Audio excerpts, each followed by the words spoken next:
क्या आपने कभी सोचा है कि कुछ लोग सालों तक शिव की पूजा करते हैं, मंत्र जपते हैं, व्रत रखते हैं, फिर भी उनके जीवन में शांति और कृपा उतनी नहीं आती जितनी आनी चाहिए? क्या कभी आपके मन में यह प्रश्न उठा है कि आखिर ऐसा क्यों होता है? क्या सिर्फ शिवलिंग पर जल चढ़ा देना ही शिव भक्ति है, या शिव भक्त के जीवन में कुछ ऐसे नियम भी होते हैं जिन्हें तोड़ने से शिव की कृपा धीरे धीरे दूर होने लगती है? और सबसे बड़ा प्रश्न, क्या कहीं अनजाने में आप भी उन नियमों को तो नहीं तोड़ रहे जो एक सच्चे शिव भक्त को कभी नहीं तोड़ने चाहिए? इस वीडियो को अंत तक जरूर सुनना, क्योंकि जो ऊर्जा अंत में तुम्हें मिलेगी वह तुम्हारे जीवन का रुख बदल देगी। और अगर तुम पहली बार शिव पुराण वाणी पर आए हो तो चैनल को सब्सक्राइब कर लो, ताकि शिव वाणी सीधे तुम्हारे हृदय तक पहुंचे। और कमेंट में लिखो, हर हर महादेव। महादेव बहुत भोले हैं, इसीलिए उन्हें भोलेनाथ कहा जाता है। वह जल्दी प्रसन्न हो जाते हैं। लेकिन एक सच्चाई यह भी है कि शिव केवल बाहरी पूजा से प्रसन्न नहीं होते।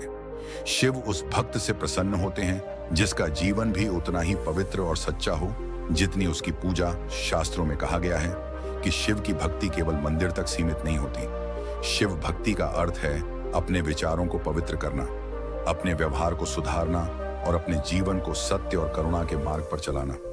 बहुत लोग रोज शिवलिंग पर जल चढ़ाते हैं, बेलपत्र अर्पित करते हैं, मंत्र जपते हैं, लेकिन अगर उनके जीवन में कुछ गलत आदतें बनी रहती हैं तो धीरे धीरे उनकी साधना की शक्ति कम होने लगती है। इसीलिए आज शिव वाणी में हम जानेंगे कि शिव भक्त को कौन से 5 नियम कभी नहीं तोड़ने चाहिए। ये ऐसे नियम हैं जिन्हें अगर कोई शिव भक्त तोड़ देता है तो उसकी साधना कमजोर होने लगती है और उसे महसूस होने लगता है कि शिव ईव की कृपा उससे दूर हो रही है। सबसे पहला नियम है अहंकार से दूर रहना। शिव भक्ति का सबसे बड़ा शत्रु अहंकार है। जब किसी व्यक्ति को लगता है कि वह बहुत बड़ा भक्त है, उसे सब कुछ पता है, उसकी पूजा सबसे श्रेष्ठ है, तभी से उसकी भक्ति कमजोर होने लगती है। शिव के पास वह भक्त सबसे प्रिय होता है जो विनम्र होता है, जो अपने भीतर यह भाव रखता है कि मैं कुछ भी नहीं हूं, सब कुछ महादेव ही हैं। शास्त्रों में एक बहुत गहरी बात कही गई है, जिस दिन भक्त के भीतर अहंकार जन्म ले लेता है उसी दिन उसकी भक्ति की शक्ति आधी रह जाती है। अहंकार कई रूपों में आता है। कभी यह रूप लेता है कि मैं रोज इतने मंत्र जपता हूं, कभी यह रूप लेता है कि मुझे शिव के बारे में बहुत ज्ञान है, कभी यह रूप लेता है कि मेरी साधना दूसरों से बड़ी है। लेकिन सच्चाई यह है कि जिस व्यक्ति को अपनी भक्ति का अहंकार हो जाए वह वास्तव में भक्ति के मार्ग से दूर हो चुका होता है। महादेव स्वयं भी सबसे बड़े त्याग और विनम्रता के प्रतीक हैं। वह कैलाश के स्वामी होकर भी साधु की तरह रहते हैं। उनके शरीर पर भस्म है, गले में सर्प है और रहने के लिए हिमालय की गुफाएं हैं। जब स्वयं महादेव इतने सरल और विनम्र हैं, तो उनके भक्त के भीतर अहंकार कैसे रह सकता है? अगर कोई व्यक्ति शिव का नाम लेकर दूसरों को छोटा दिखाने लगे, अगर कोई अपनी पूजा को दिखावा बनाने लगे, अगर कोई अपने आध्यात्मिक अनुभवों का घमंड करने लगे, तो ये सब संकेत होते हैं कि उसकी भक्ति सही दिशा में नहीं जा रही। एक सच्चा शिव भक्त हमेशा शांत रहता है। वह अपनी भक्ति का प्रदर्शन नहीं करता। वह अपने जप और साधना को अपने और महादेव के बीच का पवित्र संबंध मानता है। कई बार ऐसा भी होता है कि जब किसी व्यक्ति की साधना थोड़ी बढ़ने लगती है तो उसे कुछ अनुभव होने लगते हैं। उसे लगता है कि अब वह दूसरों से अलग और विशेष है। यहीं पर सबसे बड़ा परीक्षण शुरू होता है। अगर उस समय व्यक्ति विनम्र बना रहता है तो उसकी साधना और भी गहरी हो जाती है। लेकिन अगर वह अहंकार में आ जाता है तो उसकी आध्यात्मिक यात्रा वहीं रुक जाती है। महादेव के भक्त को हमेशा यह याद रखना चाहिए कि हम केवल माध्यम हैं। सारी शक्ति, सारी कृपा और सारी अनुभूति महादेव की है। जब यह भाव दिल में स्थिर हो जाता है तब भक्ति सच्ची बनती है। इसीलिए शिव भक्त के लिए पहला नियम यही है कि वह कभी भी अपने भीतर अहंकार को जगह न दे, क्योंकि जिस हृदय में अहंकार रहता है वहां शिव की कृपा टिक नहीं पाती। लेकिन शिव भक्त के लिए एक और नियम है जो बहुत लोग अनजाने में तोड़ देते हैं। यह नियम उनके व्यवहार और उनके शब्दों से जुड़ा हुआ है, और अगर यह नियम टूट जाए तो धीरे धीरे भक्त की साधना की ऊर्जा कम होने लगती है। अगर यह शिव संदेश तुम्हारे हृदय को स्पर्श कर रहा है तो इस वीडियो को लाइक और शेयर करो और कमेंट में लिखो, महादेव मेरे साथ हैं। अब तक हमने जाना कि शिव भक्त के लिए सबसे पहला नियम है अहंकार से दूर रहना। जब भक्त के भीतर विनम्रता रहती है तभी उसकी साधना में स्थिरता आती है।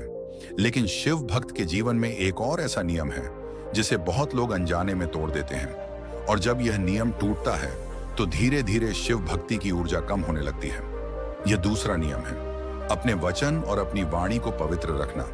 शिव केवल हमारे कर्मों को ही नहीं देखते, बल्कि हमारे शब्दों को भी सुनते हैं।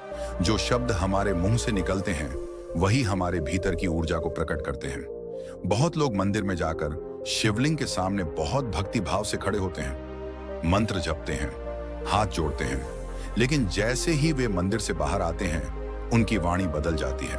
वे दूसरों की निंदा करने लगते हैं, किसी की बुराई करने लगते हैं, किसी को अपमानित करने लगते हैं। ऐसी स्थिति में उनकी पूजा का प्रभाव धीरे धीरे कम होने लगता है। शास्त्रों में कहा गया है कि वाणी में बहुत बड़ी शक्ति होती है। हमारे शब्द केवल हवा में नहीं खो जाते, बल्कि वे ऊर्जा बनकर हमारे जीवन और हमारे कर्मों को प्रभावित करते हैं। अगर एक शिव भक्त की वाणी कट्टू हो, अपमान से भरी हो, या वह हर समय दूसरों की आलोचना करता रहे, तो उसकी साधना का फल कमजोर हो जाता है। महादेव का स्वभाव करुणा और शांति से भरा हुआ है। वह किसी का अपमान नहीं करते, किसी को छोटा नहीं दिखाते। इसीलिए उनके भक्त को भी अपने शब्दों में वही शांति और करुणा रखनी चाहिए। बहुत बार ऐसा होता है कि लोग क्रोध में आकर ऐसी बातें कह देते हैं जो किसी के दिल को गहरी चोट पहुंचा देती हैं। बाद में उन्हें पछतावा होता है, लेकिन शब्द वापस नहीं आते। एक सच्चा शिव भक्त बोलने से पहले सोचता है। वह यह समझता है कि मेरे शब्द किसी के मन को तोड़ भी सकते हैं और किसी के मन को संभाल भी सकते हैं। अगर किसी व्यक्ति की आदत बन जाए कि वह हर समय दूसरों की निंदा करे, गाली दे या अपमानित करने वाली भाषा बोले, तो उसकी आध्यात्मिक ऊर्जा धीरे धीरे गिरने लगती है। यह केवल आध्यात्मिक बात नहीं है, यह जीवन का भी एक गहरा नियम है। जो व्यक्ति दूसरों के लिए नकारात्मक शब्द बोलता है, वही नकारात्मकता धीरे धीरे उसके जीवन में वापस आने लगती है। इसीलिए शिव भक्त को अपनी वाणी पर विशेष ध्यान देना चाहिए। इसका अर्थ यह नहीं है कि वह हमेशा चुप रहे या अपनी बात ना कहे, बल्कि इसका अर्थ यह है कि वह सत्य बोले, लेकिन सत्य भी ऐसे बोले जिससे किसी को अनावश्यक पीड़ा ना हो। शिव भक्ति का एक महत्वपूर्ण भाग है मौन की साधना। जब व्यक्ति थोड़ी देर मौन में बैठता है तो उसे अपने विचारों और शब्दों की शक्ति का अनुभव होने लगता है। धीरे धीरे उसे समझ में आने लगता है कि हर्ष बीज एक बीज की तरह है। जो बीज हम बोते हैं वही फल बनकर हमारे जीवन में लौटता है। अगर हम अपने शब्दों से शांति और प्रेम फैलाते हैं तो वही ऊर्जा हमारे जीवन में भी बढ़ने लगती है। लेकिन अगर हम अपने शब्दों से क्रोध, अपमान और निंदा फैलाते हैं तो वही ऊर्जा हमारे जीवन में संघर्ष और अशांति बनकर लौटती है। शिव भक्त का जीवन केवल पूजा का जीवन नहीं होता, बल्कि वह एक जागरूक जीवन होता है। वह हर दिन यह ध्यान रखता है कि उसके विचार कैसे हैं, उसके शब्द कैसे हैं और उसके कर्म कैसे हैं। अगर कभी उससे गलती हो भी जाए तो वह तुरंत उसे स्वीकार करता है और अपने भीतर सुधार लाने की कोशिश करता है। महादेव उन भक्तों से बहुत जल्दी प्रसन्न होते हैं जो सच्चे दिल से अपने दोषों को स्वीकार करते हैं और उन्हें सुधारने का प्रयास करते हैं। इसलिए अगर आप शिव के भक्त हैं तो आज से एक छोटा सा संकल्प करें। जब भी आप बोले तो अपने शब्दों को थोड़ा रोक कर देखें। क्या यह शब्द किसी को चोट पहुंचाएगा या यह शब्द किसी को शांति देगा? अगर आपका शब्द किसी को दुख देने वाला है तो बेहतर है कि आप उसे ना कहें। लेकिन अगर आपका शब्द किसी के मन को संभाल सकता है, किसी को साहस दे सकता है, तो वह शब्द बोलना एक सेवा बन जाता है। यही कारण है कि शिव भक्त की वाणी धीरे धीरे मधुर और शांत हो जाती है। लेकिन शिव भक्ति का मार्ग यहीं समाप्त नहीं होता। एक तीसरा नियम भी है जिसे अगर कोई शिव भक्त तोड़ देता है तो उसकी साधना की दिशा बदल सकती है। यह नियम उसके मन और उसकी इच्छाओं से जुड़ा हुआ है और बहुत से लोग इस नियम को समझे बिना ही अपनी साधना को कमजोर कर देते हैं। अगर तुम महसूस करते हो कि जीवन में रुकावटें बढ़ रही हैं, मन अस्थिर है, साधना टिक नहीं रही, तो यह केवल परिस्थिति नहीं, यह संकेत है कि तुम्हें शिव ऊर्जा से पुनः जुड़ने की आवश्यकता है। अब तक हमने जाना कि शिव भक्त के लिए दूसरा महत्वपूर्ण नियम है अपनी वाणी को पवित्र रखना। जब शब्द शुद्ध होते हैं तो साधना की ऊर्जा भी शुद्ध बनी रहती है। लेकिन शिव भक्ति के मार्ग पर एक तीसरा नियम भी है जिसे बहुत लोग समझ नहीं पाते, और जब यह नियम टूट जाता है तो धीरे धीरे व्यक्ति की साधना कमजोर होने लगती है। यह तीसरा नियम है अपने मन और अपनी इच्छाओं पर नियंत्रण रखना। मनुष्य का मन बहुत चंचल होता है। एक क्षण में यह शांत रहता है और दूसरे ही क्षण किसी इच्छा या लालच के पीछे दौड़ने लगता है। इसीलिए ईशियो ने कहा है कि आध्यात्मिक मार्ग पर सबसे बड़ी साधना मन को संभालना है। बहुत लोग शिव की पूजा तो करते हैं, लेकिन उनके मन में हर समय अनेक प्रकार की इच्छाएं चलती रहती हैं। कभी धन की इच्छा, कभी प्रसिद्धि की इच्छा, कभी किसी को हराने की इच्छा, कभी किसी से बदला लेने की इच्छा। जब मन इस तरह की इच्छाओं से भरा रहता है तो साधना की ऊर्जा बिखर जाती है। महादेव को वैराग्य का देवता कहा जाता है। वह उन भक्तों को विशेष कृपा देते हैं जो धीरे धीरे अपने मन को इच्छाओं की दौड़ से मुक्त करने का प्रयास करते हैं। इसका अर्थ यह नहीं है कि जीवन में कोई इच्छा आ ही ना हो। मनुष्य का जीवन इच्छाओं के बिना चल नहीं सकता, लेकिन अंतर यह है कि इच्छा हमें नियंत्रित करे या हम इच्छा को नियंत्रित करें। अगर मन हर समय भटकता रहे, हर चीज को पाने की बेचैनी में रहे, तो व्यक्ति के भीतर शांति नहीं रह पाती। शिव भक्ति का उद्देश्य केवल बाहरी पूजा नहीं है, इसका उद्देश्य मन को स्थिर और शांत बनाना है। जब कोई शिव भक्त रोज जप करता है, ध्यान करता है और महादेव का स्मरण करता है, तो धीरे धीरे उसका मन भी शांत होने लगता है। लेकिन अगर उसी समय वह अपने मन को हर प्रकार की इच्छाओं में डूबा रहने देता है, तो उसकी साधना की शक्ति कम हो जाती है। कई बार लोग महादेव से भी केवल इच्छाएं ही मांगते रहते हैं। डॉडवे कहते हैं कि मुझे यह मिल जाए, मुझे वह मिल जाए, मेरी यह समस्या खत्म हो जाए। प्रार्थना करना गलत नहीं है, लेकिन अगर भक्ति केवल मांगने तक ही सीमित रह जाए तो वह गहरी साधना नहीं बन पाती। सच्चा शिव भक्त कभी कभी केवल महादेव के सामने बैठता है और कहता है, जो उचित समझो वही करो। यह समर्पण का भाव ही शिव भक्ति की सबसे बड़ी पहचान है। जब व्यक्ति धीरे धीरे अपने मन को शांत करना सीख जाता है, तो उसे अनुभव होने लगता है कि भीतर एक अलग ही प्रकार की शांति है। यह शांति किसी वस्तु से नहीं आती, यह भीतर से उत्पन्न होती है। महादेव के कई भक्तों ने अपने जीवन में यही अनुभव किया है कि जब उन्होंने इच्छाओं की दौड़ को थोड़ा कम किया, तब उनकी साधना गहरी होने लगी। मन को नियंत्रित करना आसान नहीं है, यह एक दिन का काम नहीं है। कभी मन शांत रहेगा, कभी भटकेगा, कभी ध्यान अच्छा लगेगा, कभी बेचैनी होगी। लेकिन जो व्यक्ति धैर्य रखता है और लगातार प्रयास करता है, वही धीरे धीरे अपने मन को स्थिर कर पाता है। शिव भक्त के लिए यह समझना बहुत जरूरी है कि साधना का मार्ग धैर्य का मार्ग है। जो व्यक्ति हर छोटी इच्छा के पीछे दौड़ता रहेगा, वह भी भीतर की शांति को नहीं पा सकेगा। लेकिन जो व्यक्ति धीरे धीरे अपने मन को साधना की दिशा में मोड़ देता है, उसके भीतर एक नई शक्ति जागने लगती है। यह शक्ति उसे जीवन की कठिन परिस्थितियों में भी संतुलित रखती है। महादेव के भक्तों की एक विशेष पहचान होती है। उनके जीवन में परिस्थितियां चाहे जैसी भी हों, उनके भीतर एक स्थिरता रहती है। यह स्थिरता केवल पूजा से नहीं आती, यह मन के नियंत्रण और समर्पण से आती है। इसलिए शिव भक्त के लिए तीसरा नियम यही है कि वह अपने मन और अपनी इच्छाओं पर ध्यान दे। अगर मन हर समय लालच, ईर्ष्या या बदले की भावना में डूबा रहेगा, तो साधना का मार्ग कठिन हो जाएगा। लेकिन अगर मन धीरे धीरे शांत होने लगे, तो शिव भक्ति का आनंद भी गहरा होने लगता है। फिर व्यक्ति को महसूस होता है कि महादेव की कृपा केवल बाहरी घटनाओं में नहीं, बल्कि उसके भीतर की शांति में भी प्रकट हो रही है। लेकिन अभी दो और नियम बाकी हैं। इनमें से एक नियम ऐसा है जिसे बहुत लोग साधारण समझते हैं, लेकिन वास्तव में वही नियम शिव भक्त के जीवन को सुरक्षित रखता है। अब तक हमने जाना कि शिव भक्त के लिए तीसरा नियम है अपने मन और अपनी इच्छाओं पर नियंत्रण रखना। जब मन धीरे धीरे शांत होने लगता है, तब साधना भी गहरी होने लगती है। लेकिन शिव भक्त के जीवन में दो और ऐसे नियम हैं जिन्हें बहुत लोग साधारण समझ लेते हैं, जबकि वास्तव में वही नियम उनकी भक्ति की रक्षा करते हैं। चौथा नियम है किसी को जानबूझकर दुख ना देना। यह नियम सुनने में बहुत साधारण लगता है, लेकिन इसकी गहराई बहुत बड़ी है। शिव भक्ति का मूल भाव करुणा है। महादेव को करुणा का सागर कहा जाता है।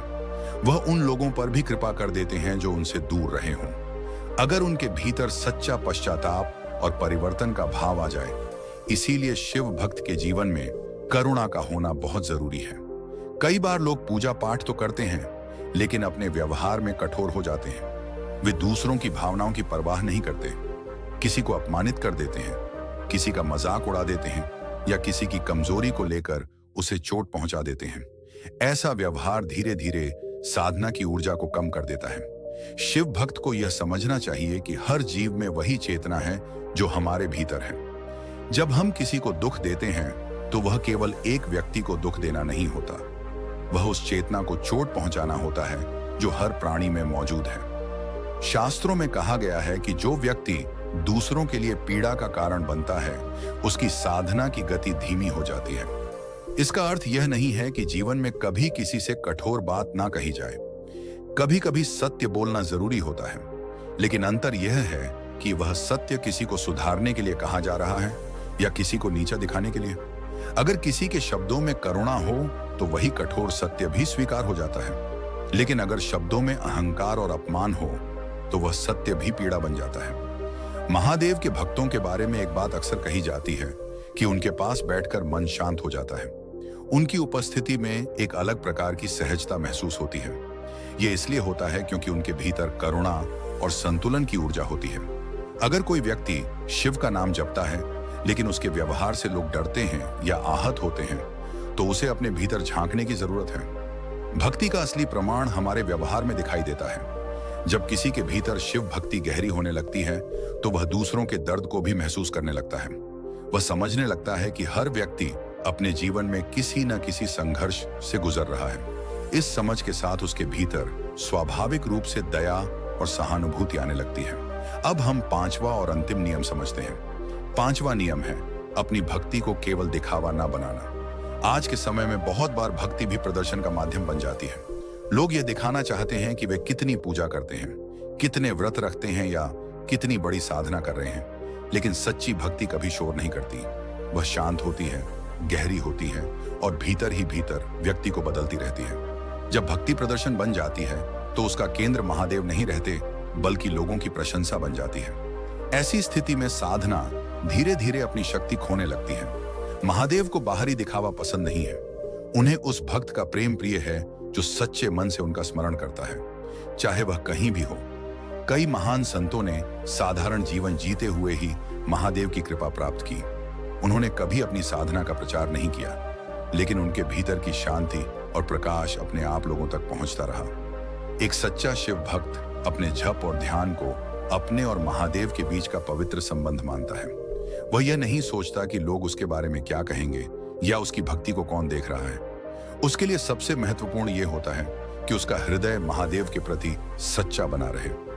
जब यह 5 नियम किसी शिव भक्त के जीवन में स्थिर हो जाते हैं तो उसकी साधना भी स्थिर हो जाती है। अहंकार से दूर रहना, वाणी को पवित्र रखना, मन और इच्छाओं पर नियंत्रण रखना, किसी को जानबूझकर दुख न देना और भक्ति को दिखावा न बनाना, यह 5 नियम शिव भक्ति की नींव है। अगर कोई व्यक्ति इन नियमों को अपने जीवन में धीरे धीरे अपनाने लगे तो उसे महसूस होने लगेगा कि उसकी साधना में एक नई शक्ति आ रही है। उसे महसूस होगा कि महादेव की कृपा केवल मंदिर में ही नहीं, बल्कि उसके पूरे जीवन में प्रकट होने लगी है। और यही सच्ची शिव भक्ति है, जब भक्त का जीवन ही महादेव की उपस्थिति का अनुभव कराने लगे। अगर इस शिव वाणी ने आज तुम्हारे मन और आत्मा को छुआ है तो इसे अंत तक सुनने के लिए धन्यवाद। चैनल शिव पुराण वाणी को सब्सक्राइब करो और कमेंट में लिखो, महादेव मैं आपके साथ हूं, ताकि शिव ऊर्जा तुम्हारे जीवन में सक्रिय बनी रहे। संदेश समाप्त हुआ है, पर महादेव की कृपा अभी भी तुम्हारे चारों ओर प्रवाहित है और हमेशा प्रवाहित रहेगी।